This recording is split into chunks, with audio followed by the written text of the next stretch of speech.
reminding us what true leadership looks like. Service before Good morning, self, everybody. We're back. strength without ego, and kindness without hesitation. Today, I ask my colleagues to join me in honoring his remarkable life. We offer our deepest condolences to the Dina family, who shared him so generously with all of us. May we strive to emulate his leadership with integrity, his service with humility, and his love and unwavering devotion to our community. On behalf of a grateful city of Buffalo, Western New York community, and nation, may Commissioner Rocco J. Dina rest in peace. I yield back. The gentleman yields. The chair recognizes the gentleman from New York, Mr. Lawler, for 5 minutes. Thank you, Mr. Speaker. I rise today to honor the life and legacy of Sidney Davidoff, a towering figure in New York's political life and a true son of the great city of New York, who passed away Sunday at the age of 86. Born in Brooklyn, Sid served 7 years as administrative assistant to Mayor John Lindsay. He went on to become one of New York's most respected government affairs attorneys. As founder of Davidoff, Hutcher, and Citron, he built a firm whose 50 years of work stands as part of his extraordinary legacy. A frequent lecturer at Yale and NYU and board member on countless city initiatives, Sid earned a distinction few can claim. He was respected on both sides of the aisle. But beyond the title, Sid Davidoff was a true New Yorker, brilliant, tough, generous, and kind. He worked right up to the end, always thinking about what more he could do for the city and state he loved. Today, we mourn his loss and celebrate his life. I extend my deepest condolences to his wife, Linda, and his family, and to all who knew and loved him, especially his colleagues at I'm trying to figure this out. Hold on. Let me make sure I got the right one, because they talking about some other shit. We need to be getting down to the vote. Mr. Speaker, I rise today to recognize and celebrate the outstanding career of George Gain, a dedicated educator, mentor, and longtime boys basketball coach at Tappan Zee High School in Orangetown, who recently announced his retirement after an extraordinary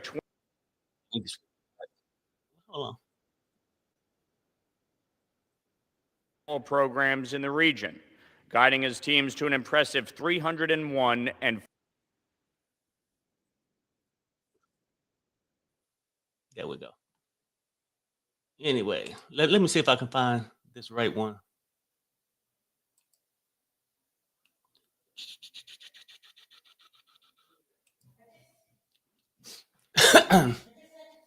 Okay, give me a second.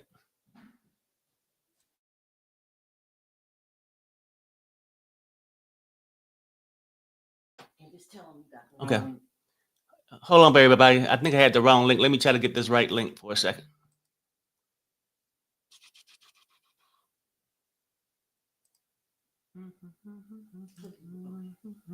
Hit play. Okay.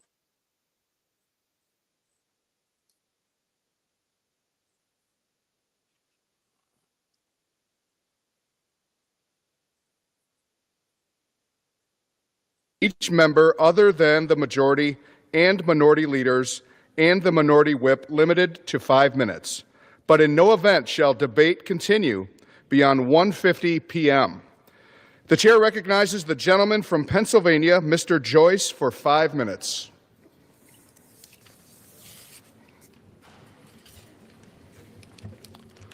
Thank you, Mr. Speaker. This week, we will vote on legislation to improve our domestic energy market and support President Trump's agenda on U.S. energy dominance. In my home state of Pennsylvania, we have abundant natural gas reserves. We can utilize this resource that is under the feet of my constituents to provide tremendous economic benefit to our country and support the energy needs of our allies. Unfortunately, over the last 4 years, energy policy has stalled the necessary development of pipelines and export facilities. This has hindered natural gas production and prevented us from fully realizing the benefit of this critical resource. The United States' ample energy resources are a distinct advantage over our global competitors. We can leverage this advantage to the benefit of my constituents and the benefit of all Americans by advancing this important legislation and putting energy policy in this country back on track. As a member of the Energy and Commerce Committee, I was proud to work to advance this legislation to the House floor, and I look forward to seeing it pass through Congress on the way to being signed into law by President Trump. Thank you. Mr. Speaker, I rise today to join in commemorating the 75th anniversary of the James E. Van Zandt VA Medical Center in Altoona, Pennsylvania. 33 years after the VA Medical Center in Altoona was opened, Congress renamed the facility in honor of the former U.S. Representative James E. Van Zandt, who was the catalyst for the establishment of the VA Medical Center in Altoona. Representative Van Zandt was born in Altoona, elected to 11 terms in the U.S. House, served with the United States Navy in both World War I and World War II, and was the national commander of the Veterans of Foreign Wars from 1934 to 1936. He retired as a Rear Admiral from the United States Navy Reserve in 1959. The legacy of devoted service that distinguished the life of Representative Van Zandt remains as a source of inspiration for all. I am proud that my longstanding ties to the Van Zandt VA Medical Center include my service as a consultant serving our veterans. On behalf of everyone in the Pennsylvania 13th Congressional District, I congratulate the James E. Van Zandt Medical Center on this important milestone and express my personal gratitude for the excellent health care that has been provided to the veterans there, continuing today and into the future. Thank you. Mr. Speaker, I rise today to honor 4 generations of the Black family in Tyrone Township, Blair County, Pennsylvania, on the designation of their farm as a century farm by the Pennsylvania Department of Agriculture. James Black purchased the farm in December of 1920 at a cost of $28 per acre for 140 acres. He raised chickens on the farm. Family ownership was passed down through the years to Samuel Black, who transitioned the operation from a poultry farm to a dairy farm, and then to Samuel's son, Bob Black, who chose to focus on crop farming. Today, Black's Willow Run Farm is owned by Bob Black's son, Clinton, and his wife, Jessica. Crops grown on the farm include corn, wheat, soybeans, and alfalfa.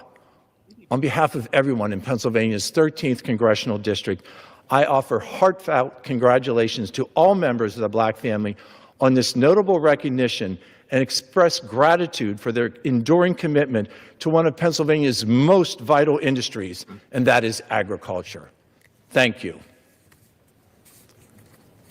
Mr. Speaker, I rise today to recognize Krista Pontius on her selection of the recipient of the 2025 Pennsylvania Golden Owl Award. Krista is a longtime agriculture teacher and the FFA advisor at Greenwood High School. His ass. Oh, no, that's not it.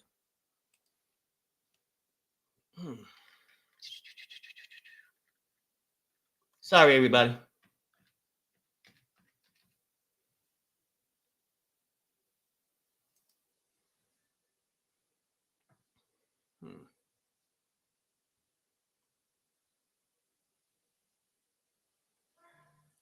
Yeah, hold on, Trina. I'm looking.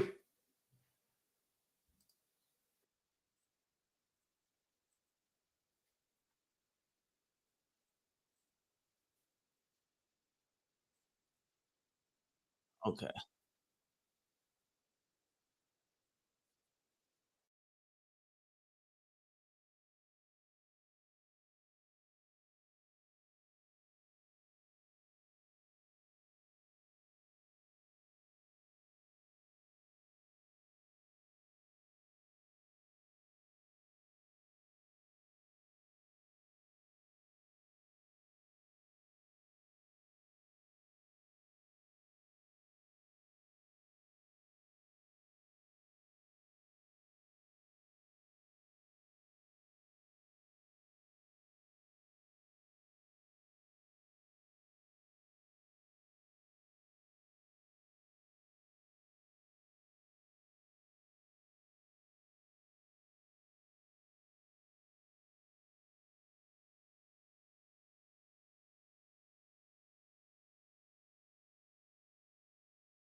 robust manner using the full subpoena authority of the U.S. Congress.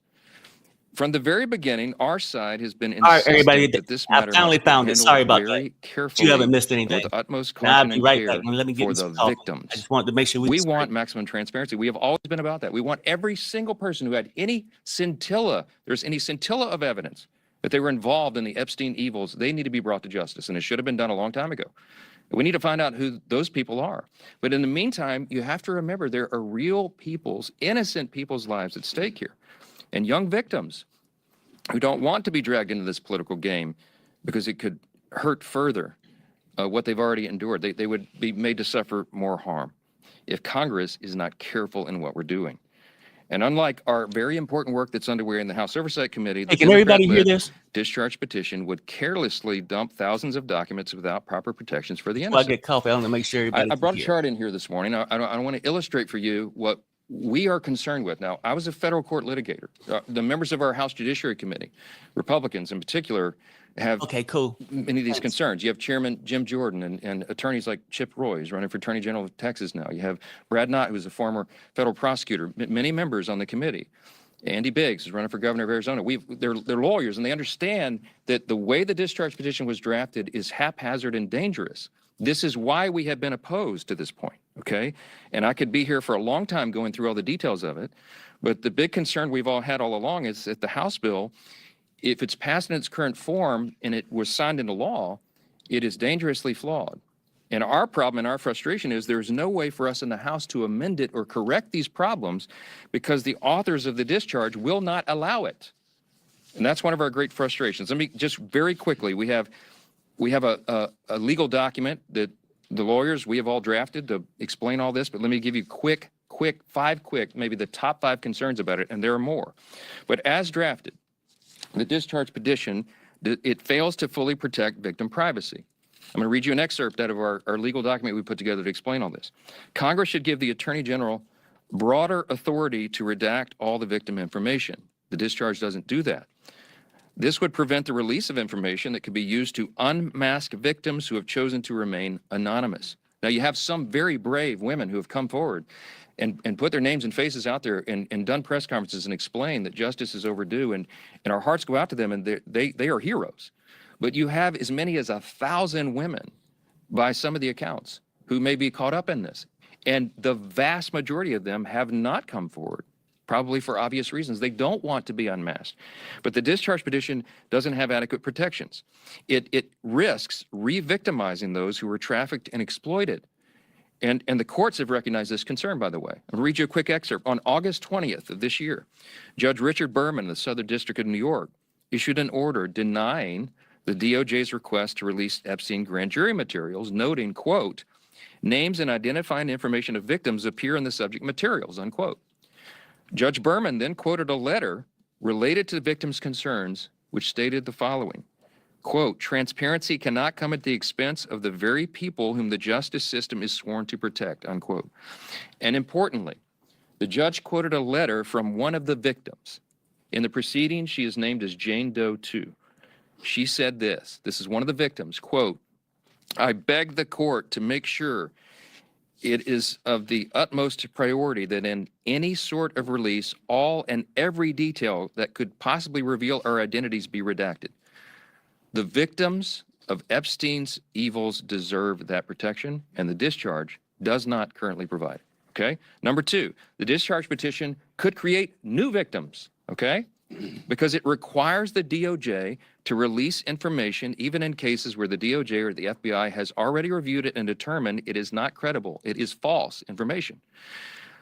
Doing this and requiring this to come out could ruin the reputations of completely innocent people, such as those who have may just have known Epstein but knew nothing of his crimes, or whose names he exploited.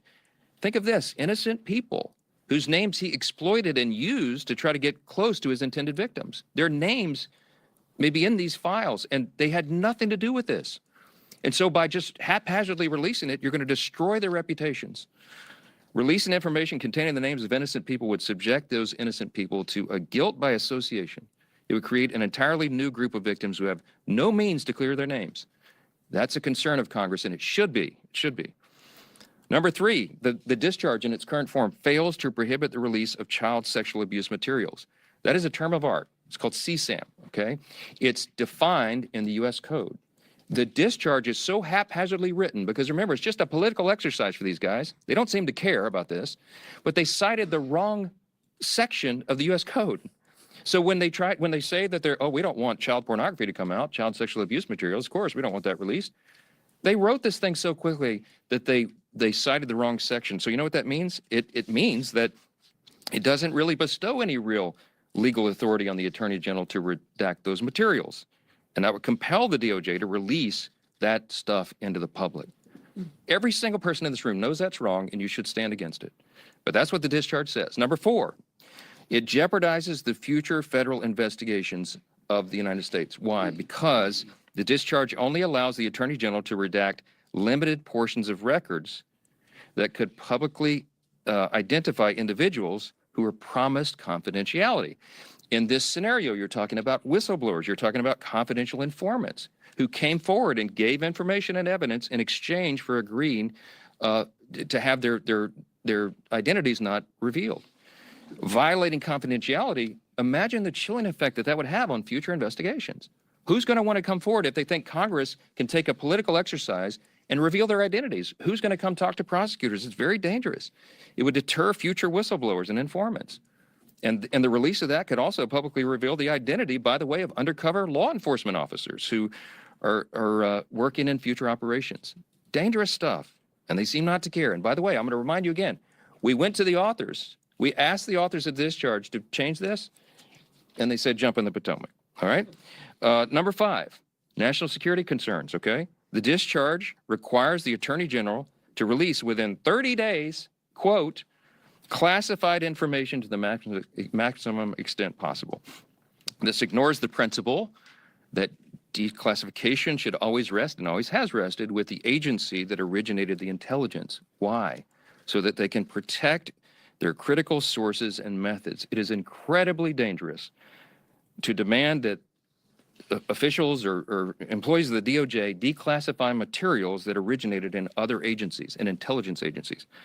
I could go on. I won't be here all morning, but there's a lot of problems. There's also a lot of legal scholars, and I'm among them, who are concerned that that you've got problems with grand jury secrecy. We know Rule 6E of the Federal Rules of Criminal Procedure prohibits the release of grand jury materials, but the way the discharge is drafted, you can make an argument that it requires all that to come out, and that is a serious problem. Grand juries are not adversarial, okay? There's no opportunity there for cross-examination. You can't disprove evidence. You can't challenge the evidence in any way.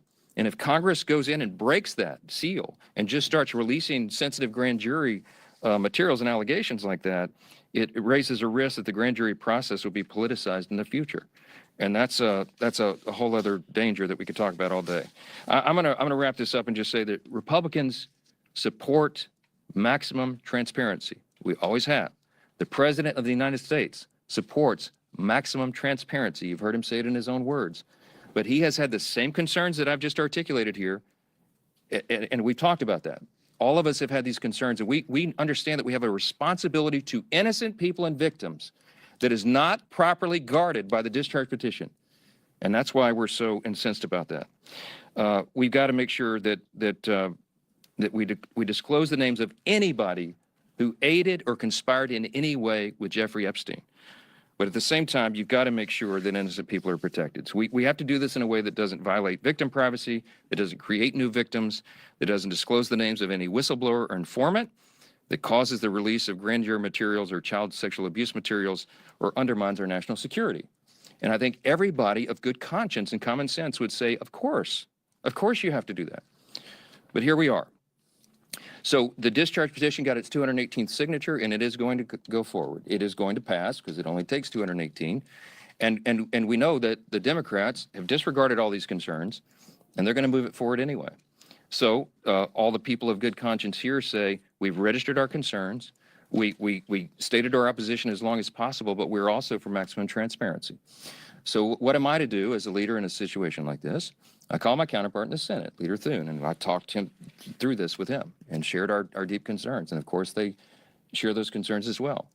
And so I'm very confident that when this moves forward in the process, if and when it is processed in the Senate, which there's no certainty that that will be, that they will take the time methodically to do what we have not been allowed to do in the House, to amend this discharge petition and to make sure that these protections are there. The authors of the discharge did not allow us to do that here. That's the rules here. But in the Senate, they can correct it. So under that circumstance, because of that, we know there's serious deficiencies. We know that the work of our colleagues in the Senate can address that and will. They're very conscientious and concerned, as we are, about all this. As we've insisted from the very beginning, Republicans are the only party trying to make a material difference in ensuring maximum transparency. Oh, by the way, I'll just tell you, I put the bill on the floor for unanimous consent last Wednesday night. And guess who objected to it? The Democrats, okay? If this is so urgent and they were so concerned about getting this done and seeing justice be done and all that, they would not have blocked the request, okay? This is about politics. They blocked our unanimous consent motion to expedite their bill and made us waste all this additional time so they could have a show vote today. Republicans are ready to get the job done, to move forward so we can continue to get on to these important issues of dealing with what the American people demand and deserve for us to deal with. And so I want to leave you with this thought. Everybody should think long and hard about who here is acting truthfully, honestly, and in good faith. It is not the Democrat Party that has obfuscated and blatantly lied for the last 4 years about all these things. It is not the Democrats who shut down the government for their own selfish political purposes. It is not the Democrats who blocked the passage of this discharge a week ago because they wanted to have a political moment. It is the Republicans who are acting in good faith, and I believe the American people are going to see that and understand it. I'm going to vote to move this forward. I think it could be close to a unanimous vote because everybody here, all the Republicans, want to go on record to show they're for maximum transparency, but they also want to note that we're demanding that this stuff get corrected before it is ever moves through the process and is completed. I sincerely hope my Democrat colleagues will show the same level of urgency and enthusiasm when it comes to tackling the real issues facing the country that we got to get to. And that's what we really wanted to talk about this morning. Affordability issues are real, and the Democrats themselves created the crisis. Remember, over the last 4 years of the Biden administration, they spent like drunken sailors, and when you throw a bunch of new money into the system, it makes inflation rise. Right? Let's get on to the vote. Republicans are ready and eager to continue our work to clean up the mess that the Democrats made. We've been doing that already, and we're going to continue to do it. Joining the leadership team this morning to discuss our record-setting success. We've just been watching House Speaker Mike Johnson holding a news conference ahead of a House vote to release the Epstein Files. Johnson calls it a political Democrat show vote in order to confuse the American people. He says Democrats have suddenly overnight become interested in the Epstein investigation. He says the Biden administration had the files for 4 years and no one said anything about it until now. Johnson says this was an unspeakable tragedy and the victims deserve justice, but insists the matter must be handled with care in order to protect the victims. And he outlined his issues with the discharge petition, saying it doesn't protect victims, whistleblowers, other innocent people named in the files, and it fails to protect against releasing child sexual abuse materials. But he says he will still vote to move forward on the bill. ABC's Jay O'Brien is here for more.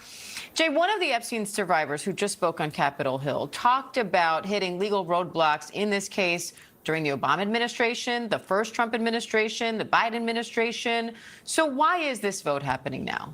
Well, this vote is happening because Johnson's hand was forced. All House Democrats signed on to a discharge petition, and they were joined by a handful of House Republicans. That waited, remember, languished for 50 days until they swore in a representative-elect from Arizona, a Democrat. It was the final signature. But the most notable thing there in that press conference, Diane, was the whiplash, because Johnson has fought a vote on this bill tooth and nail for months now. That discharge petition had to occur because he was opposing putting a bill to force the release of the Epstein files on the floor. Ultimately, his hand gets forced by this discharge petition. He says, okay, we're going to hold the vote today, but it's unclear where he stood. And Johnson in that press conference just blasted this legislation. He called it dangerously flawed. He said it doesn't do enough to protect the identities of the victims, to protect the identities of potential confidential informants. He says it sets a bad precedent going forward about anyone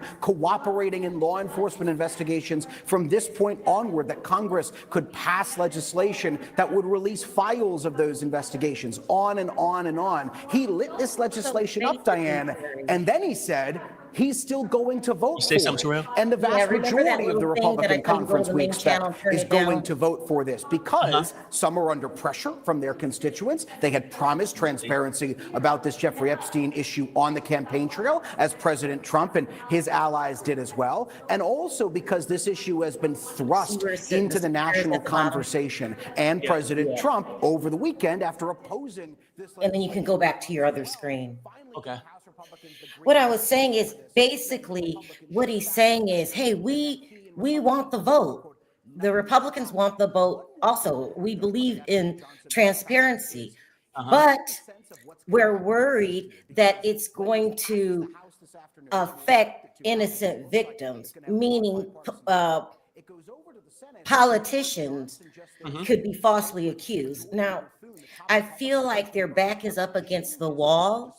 Right. You have to vote this or you're going to look like monsters. Well, I mean, this is what I think happened. When they got that 218th vote for that discharge petition, it went haywire. The White House went into a panic. Right. They took Massey in the back. What's her name? Bomar? I can't remember. Bomar or something. This one young lady to the back. And took them in the back and was basically trying to force them to withdraw their name from the petition so they wouldn't have enough votes. Right. And you got Marjorie Taylor Greene out there with the MAGA people. She's voting for it. So he can't change her mind. He calling her all kind of trash. I know. But I feel like he knew there was a chance that if he didn't come out and say, vote for it, that Republicans was going to turn against him because they got to worry about winning their next election too, right? Do you think that would have really happened? Yes. And this is what I think, that he's saving face right now. He's saving face, but I think he got something else hooked up, right? Because they opened some other investigations in the Epstein thing. And I think Town Bondi, when it come down to it, say if they pass it, they said, well, we can't release it right now. We got to open an investigation. It could be that, or he don't worked out something in the Senate. Because really, at the end of the day, we ain't even get to have this vote right now. If he wanted to release these files, that's all he had to do is say release them. Yeah. That's where he's fooling people. And then they're going back. And at this point, it's not about Democrat, Republican. These files need to be out there because whoever was creeping and just being a freak or whatever. Oh, gosh, Terry. No. I'm just saying, like, it need to come out because these are, look, that press conference. These affect people's lives. You know what I'm saying? Like, that's what I think. Regardless, I mean, it's not looking good. But at the end of the day, not sure if they're going to get released. But you know, it's interesting, very interesting. And anyway, I didn't even know you were live. I was shocked that you were live. You know, I still gotta go. I'll be back on Friday, you guys. I'm out of town. But I was just shocked that you were live. I was like, what is Perry doing live? I just got up because I was gonna watch it anyway. And I was like, well, why not just watch it with the fellas, with the chat? It's a really, really, really, he's got his back up against the wall. But you know, whatever you say about 47, he seems to get away with a lot. So don't count him out because he'll think of some crazy plan. But, you know, just looking at those victims that you were talking about this morning, you're going to look real cold if you keep attacking the victims. 14 years old, I don't know anybody on the planet that agrees with sleeping with children. That's a damn child. Right. And let's just take our eye off the fight. This is a battle. He wants to win. Let's just take a step back. You're being accused of sleeping with children. Right.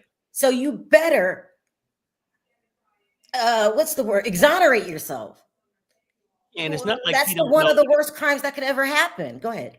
It's not like he don't understand what it's like to have kids. He had his kids. He's got a daughter who he said had really nice breasts. Right. Now, he could have touched a bit, but he would have had a fit if somebody else would have. Right. That's what I'm trying to say. Like, Is And I mean, this the new Watergate? You can't get out of this. Let those victims come forward and speak their piece. You can't get out of this by supporting, was it Ghislaine? That's how I'm going to pronounce it. You can't publicly support Ghislaine, and you took her out of prison and put her into some damn day camp. It's crazy. Anyway, Perry, good job. I'll see if I can hop on later. But I'm going to be gone for about a half hour. I'll check in with you when I'm done. Okay, Good job. okay, hit me back. Okay. Okay, love you. Love you. Anyway, let me get this back up. See what they talking about. But I mean, this vote might take a minute. But that's what we're here for, though. I was going to watch Several buildings damaged after Russian drone attacks in Ukraine's Dnipro region. Video shows severe damage to the Ukrainian public broadcasters Suspilne and Ukrainian Radio Dnipro offices. Meanwhile, President Zelensky says Ukraine's agreement to buy up to 100 fighter jets from France will make Ukraine's air defense among the greatest in the world. Now Zelensky's in Spain to meet with Prime Minister and weapons manufacturers to discuss strengthening the defense systems of both countries. Coming up, Eric Dane's wife is shedding new light on the Stars' battle with ALS, what actress Rebecca Gayheart is saying about how their family's navigating the disease. Ready to go.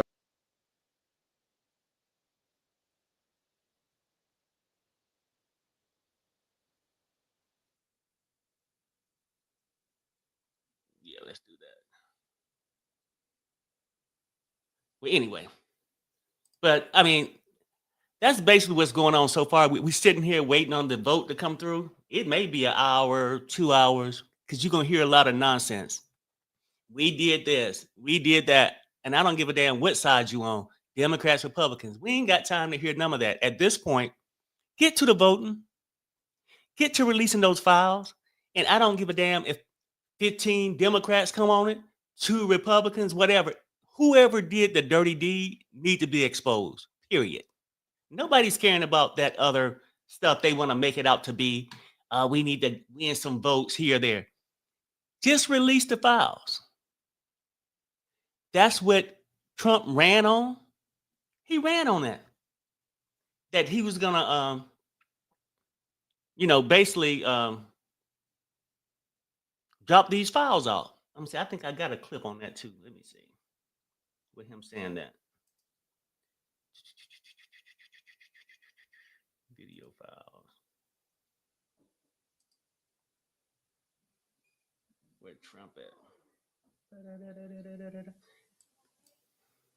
And basically, this right here is like one of those clips that he was running off of, and when asked the question, he was all for dropping the Epstein files.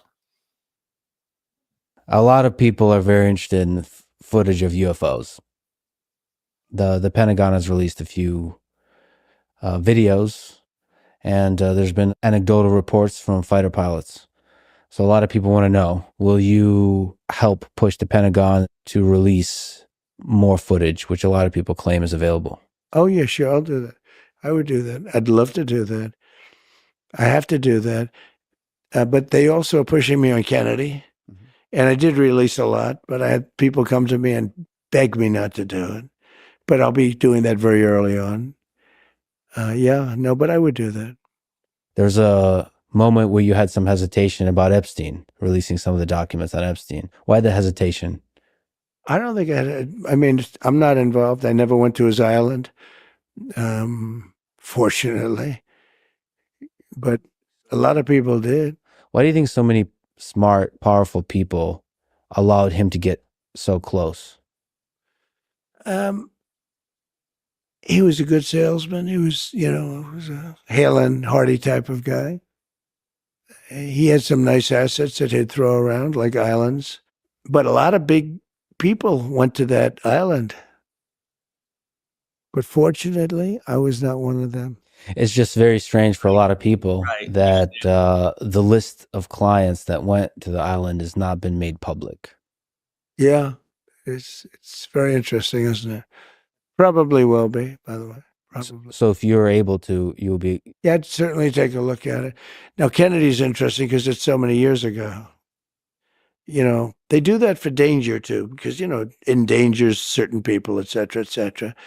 So Kennedy is very different from the Epstein thing. But yeah, I'd be inclined to do the Epstein. I'd have no problem with it. That's great. Yeah, he'd be inclined. You ran off of it, sir. You've been avoiding it. You ain't got to be inclined. Just say release it. That's all you got to say. We don't even need Congress to say a damn word or the Senate. So that's where they want to jam people up to make you believe that, oh, we got to go through this procedure. I mean, he out there sending people to Charlotte, National Guards to Chicago with no approval, but you can't release the files. See, that's what people need to realize that, to me, my opinion, I know, you get other sides that love him and believe him. Believe what you want to believe. I think he's a liar. I know he's a liar. And that's just where we at, like with the whole thing. And the shit hit fire. I mean, for people who just came in and whatnot, we still waiting on them to start the votes. They ain't really did anything yet. So I was just going over a few things. But he's like full of shit, basically. Lying, we did that, But when they got that 218th vote, shit went berserk. I mean, he started going after people, everything else. Let me see. I got a clip too of something that he went after that 218th vote, White House went into a panic.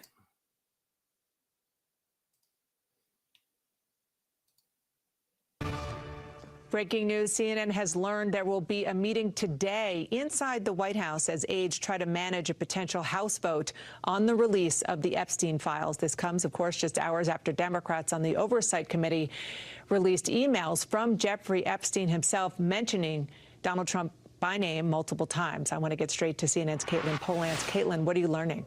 Well, the House is releasing these files, but it's not everything that the federal government has. Dana, there's additional files still held by the Justice Department that some Republicans on Capitol Hill are in support of releasing. And so that is causing a political response inside the White House right now, where there is a meeting planned, or was a meeting planned today, about the House effort to try and force a vote to get the Justice Department, the Trump administration, to release the rest of the FBI files, the Justice Department files, everything from years of the investigation into Jeffrey Epstein and others, things that have not seen the light of day yet.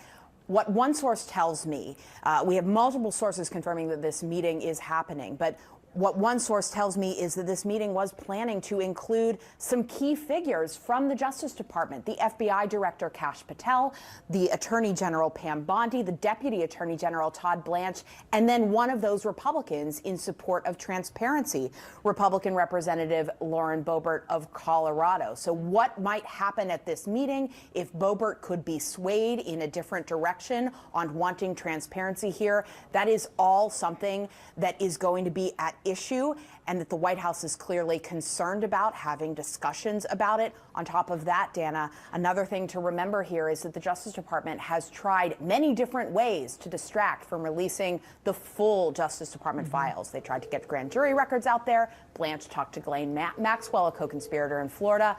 When Ghislaine spoke to Todd Blanche, she told him that Trump himself never acted inappropriately, and she never saw anything untoward in any way toward underage girls. Dana? Yeah. But she also said he was never at the House, and in the email, Epstein said he was at the House. So this is going to be a very interesting meeting. The fact that Lauren Boebert is going to be there is especially fascinating. Thank you, Caitlin, for that. And see, that's what I'm saying, people. Like, they definitely went into a panic. And he went after Boebert and Massey. He took them in the back room, tried to get them to withdraw. And I think that he knew that a lot of Republicans in Congress was going to go ahead and vote to release it so they could try to get reelected or whatnot. He trying to save face, and he did this. But we still waiting on this vote, and it's going to take a minute. I got another clip. Let me see. I'm trying to give you some stuff that before we wait, hold on. What we got here? Let me see something. Hold on, give me a second, people. Let me turn that up for you. Washington Post journalist Jamal Khashoggi. The kingdom denies he had anything to do with the killing. Now President Trump is rolling out the red carpet for his visit as we learn about new business deals between the Trump family and Saudi Arabia. Let's bring in ABC News White House correspondent Karen Travers and former U.S. Ambassador to Saudi Arabia, Michael Ratney, for more. Hi, Karen. So what are the president's goals with this meeting? Diane, this is, of course, a follow-up to the president's visit to Riyadh back in May, where the Saudis, of course, rolled out then a lavender carpet for President Trump. And he is expected to do the same here today with a very big event, very heavy on pomp and circumstance over a course of the day. But there are a lot of policy issues on the agenda for the president. Of course, that $600 billion investment that the Saudis committed to back in their May meeting, that's going to be a topic today for the president to discuss with the Crown Prince, fulfilling some of that investment commitment and nailing down exactly what the Saudis will be doing. The president's also expected to push the Saudi Crown Prince on normalizing relations with Israel, getting them to agree to the Abraham Accords, which was a big priority in his first term. And then, of course, the president announcing yesterday that the Saudis... Okay. So I'm starting to think that I think something's going on where they trying to have these requirements met before they have a vote. I think they're trying to avoid a vote today. I think they're trying to avoid the vote. But let me get this off here. This is crazy. But let me show you this of him being mad at Marjorie Taylor Greene. Where's that video? Where he started attacking her. Something you probably never thought you'd see, and that's President Trump attacking Marjorie Taylor Greene and saying that he's withdrawing his support for her. In a late post on Friday night on Truth Social, the president went on a rant against Marjorie Taylor Greene after she had been criticizing him lately.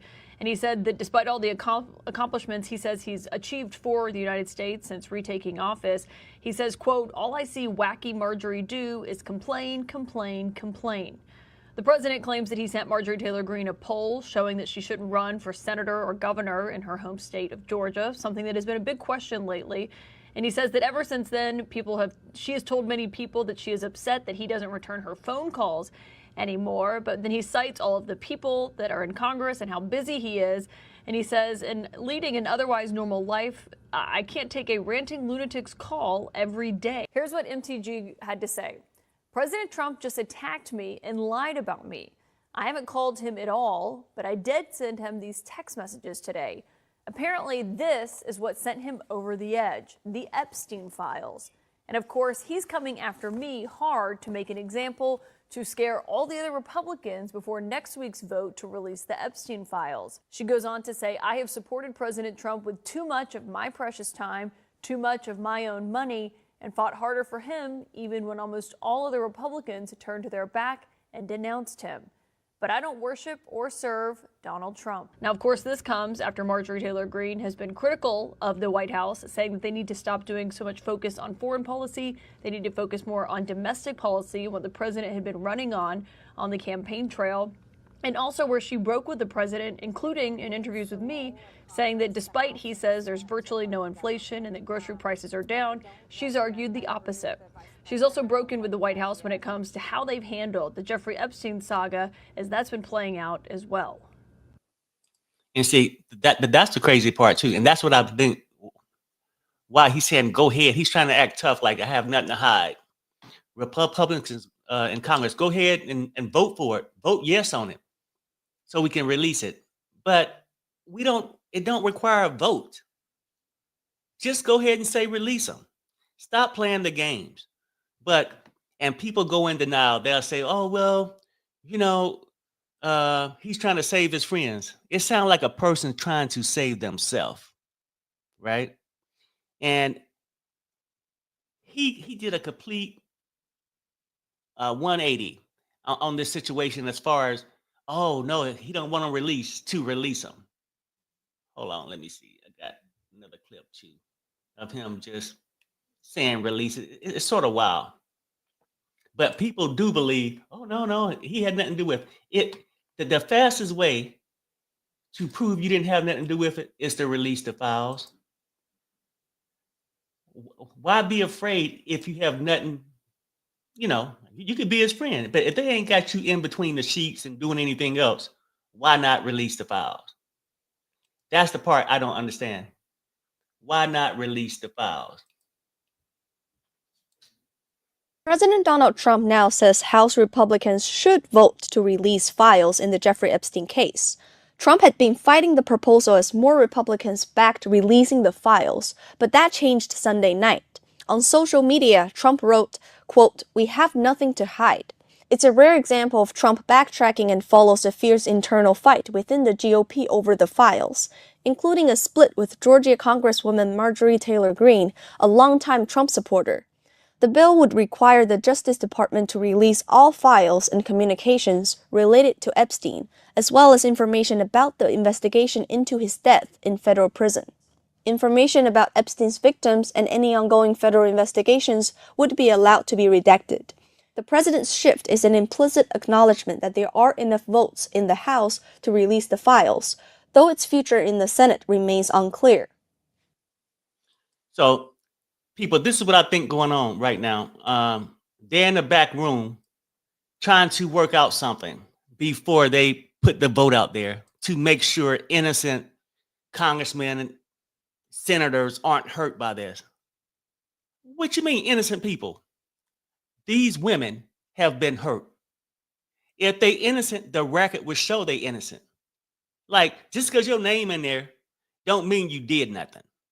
So what are you trying to protect? Is it another a stalling tactic? I don't know what it is. This vote might not go down today. That's my thing. It just might not go down.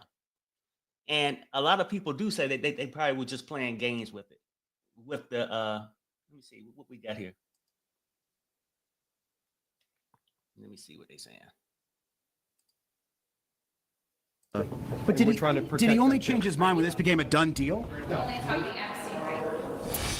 Here's the thing, Diane. We also did hear from those Epstein survivors today in another emotional press conference up here on Capitol Hill. One of them was Jenna Lisa Jones. She said she first met Jeffrey Epstein when she was 14 years old, and she had a direct plea to President Trump here. She said she voted for President Trump, but she called his behavior on this Epstein issue a, quote, national embarrassment, Diane. And Jay, President Trump says he's all for the vote now and that he will sign the bill if it comes to his desk. But he could just tell the Justice Department to release the files. He doesn't need this vote at all, right? So why go through this? That's right. He could order the release of these files today. He could do it right now if he wanted to. And the White House has said he's committed to transparency, but he's not making that order. Instead, he's backing this vote in the House. And the reality here is, Diane, this is going to be a lengthy process before these files would ultimately ever be released, because this legislation has to clear the House. Then it would be sent over to the Senate. House Republicans have made it clear, or rather, House Republican leaders like the Speaker have made it clear they want to see amendments to this language in the Senate. It would be up to John Thune, the top Republican in that chamber, as to whether or not he would put this legislation on the floor. And we haven't seen which way he's leaning at this hour. Only then, if it passed out of the Senate, it would maybe have to go back to the House if they did make changes. And only then would it go to the president's desk. And which files were released could ultimately be delayed by the Justice Department, because President Trump has ordered these additional investigations into Democrats that he says were in Jeffrey Epstein's orbit. So the Justice Department could, in theory, claim that certain files had to be redacted or couldn't be released at all because they were tied into those ongoing investigations. That's somewhat hypothetical, but all of that to say we are still in the early stages of the possible release of any Epstein files, Diane. And Jay, the bill's expected to pass the House. Republican Congressman Tom Massey is now calling on senators not to muck it up. And it was interesting to hear Massey say that. And then just a few minutes later, we heard Speaker Johnson saying he's already talked to the Senate Majority Leader about making changes to this bill if it does reach the Senate. So what are you watching for there? What changes the Senate is expected to make if they take this up? And who is going to be keeping them accountable to make sure they're not trying to protect people who should be exposed? And that's right, Diane. That was the most notable sign that Johnson gave us as to what are the next steps for this bill, because he says that he conveyed his concerns directly to John Thune, and he seemed to have asked for some kind of changes to this legislation in the Senate that, as Johnson says, would go further to protect the identities of victims, confidential informants, on and on and on. Now, the proponents of this legislation, like Thomas Massey, like Marjorie Taylor Greene, and Democrats like like Ro Khanna, say that they believe this bill already does enough to protect the identities of the victims. And they say what they've heard in large part from victims, like those who spoke at the Capitol today, is that they want full transparency and they want the entirety of these records to be released. But there's a sense from House Republicans that the Senate might delay this and work to rewrite it and potentially then have to send this legislation back to the House, which would kick off another fight just in the House on its own about passing this legislation that had been changed in the Senate. And by the way, it's not a done deal that this legislation gets a vote in the Senate. As we said, it's up to John Thune, and he hasn't indicated which way he's leaning at this hour. All right, Jay O'Brien on Capitol Hill, keeping track of a lot of different things for us. Jay, thank you. Meanwhile, President Trump won't rule out military operations in Venezuela or strikes on Mexico and Colombia to stop drug traffickers. The president says he's willing to do whatever. Yeah, I mean, look, people. They're going back and forth. Now they want to stall the vote. We get to make sure we protect innocent people. All this shit should have been worked out. You got some people in this chat who say, well, why come Biden didn't do it? Biden should have released the files. Trump should release the files, especially after running on it, saying that's what you're going to do. And especially when people saying your name is all through it.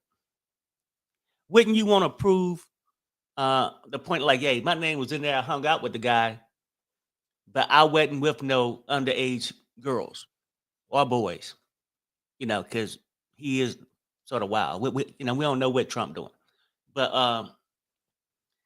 I don't know. It's just crazy. But now they playing this whole game of it, of we got to make sure we protect innocent people. We got to do this and that. Get to the damn vote. Get to the vote. And I got a clip of this guy saying that basically when Trump told Congress to go ahead and vote for it and vote yes on it, that he had another plan to stop it. And I believe him. I do believe him. And this is Trump playing games. Trump just completely reversed course and is now telling Republicans to vote in favor of releasing the Epstein files. But Donald Trump doesn't actually want these files released. He's playing a game, and I'll tell you what I think is going on here. But first, he said, as I said on Friday night aboard Air Force One to the fake news media, House Republicans should vote to release the Epstein files because we have nothing to hide, and it's time to move on from this Democrat hoax perpetrated by radical left lunatics in order to deflect from the great success of the Republican Party, yada, yada, yada. Nobody cared about Epstein when he was alive. Some members of the Republican Party are being used, and we can't let that happen. Let's start talking about the Republican Party's setting achievements. And then he concludes. Now, enough of Donald Trump pretending. Here's what's actually happening. Number one, if Trump actually was in favor of these files being released, he could release all of them right now. This instant, he could do it right now, but he's choosing not to. That's how you know he's lying, number one. But number two, Donald Trump knows that this bill in the House is going to pass overwhelmingly. Republicans are going to vote for it too. So instead of being on the receiving end of any more bad political PR, he's just going to join forces and say, yeah, vote for it. But I think he's made a secret deal behind the scenes to allow the bill to die in the Senate. So he gets to say, I was in favor of it being released, while also not having the files be released. Republicans have almost certainly concocted something behind the scenes to protect Donald Trump, and I don't think anybody should fall for it. I don't think anybody will, but that's my view as to what's going on. No, people will fall for it. And see, that's the crazy part. People fall for it. And I know people like who they like. And you come across, and everybody got different political views. But when people, regardless of whether you're Democrat or Republican, you don't have common sense to look at somebody and say, you just a straight up liar. I'd be a fool to come up here to say, oh, Biden was great. Biden did all this. He didn't cause as much havoc as what Trump has done in 9 months. And haven't accomplished no goal that he said he was going to accomplish. Lower food prices and all that. He haven't. And you don't have to take nobody's word for it. People have lost so many jobs this year between his policies and AI, and he haven't did anything. And now when he get jammed up, he just want to be praised for something. Can you name the stadium, the Commander Stadium, after me? Can I get a statue of me? Everything's about him and making his family rich. He don't care about these people that's his supporters. That's what they don't get. He don't really care about you neither. When my medical insurance go up, your shit going up. When I go to the grocery store and pay high prices, you paying high prices. So this ain't Republican Democrats, it's right or wrong. Liar, not a liar. You see what I'm saying? Like at a certain point, we got to get over the political game and just see things for what it is. That's what I think. And I think a lot of people will go to their death because they feel like, oh, I'm too deep now. I voted for him. I don't say how much I love him. I got a red cap. Make America great again. Your ass gonna be broke again if you keep following that road. I'm just saying, and no, a lot of presidents make mistakes and don't do everything they said. But this man haven't did a damn thing he said he was gonna do. But cause havoc, destroy our economy in 9-10 months. People can't afford a place to stay. People can't afford to eat. Women that was abused can't get justice. The only things happening is the rich is getting richer, the billionaires gaining money. He's getting free products, free hotels, and golf courses all over the world. His family is gaining from it, not his voters. While his family get a free hotel, a free plane, your ass gonna get a higher medical bill. You're gonna pay more for your bread at the store, and possibly can lose your damn house if the thing's going away, and your job. A lot of jobs is disappearing under Trump. Like I said, no president is perfect, but this guy is out there, and a lot of people just don't want to understand the truth. And I mean, hell, it ain't no white or black thing neither. If he came out and did something positive and good, I would say, hey, you know what? I'm smart enough to say he did that good, but I might not like this. But you get these MAGA people who like anything he say and believe every lie. That's the thing. So, and I don't think they're going to really have a vote today, people, because they still going back and forth. And I think, I'm trying to think, should I get off and try to come back if they actually getting down to the voting part? What you guys think? Should I just try to come back when the voting actually start? And then, cause I want to get the vote out the way. And then I was hoping later this evening, me and Pops can come on and wrap up the vote, but I don't want to be sitting here for 3 hours neither. So, okay, yeah, so I'm gonna come back. Thanks, everybody. Hey, but thank you guys for watching, and I keep my eye on it and try to pop back when they get down to the voting, if it happens. Okay, so thanks for coming, and I'll see you guys later. Bye.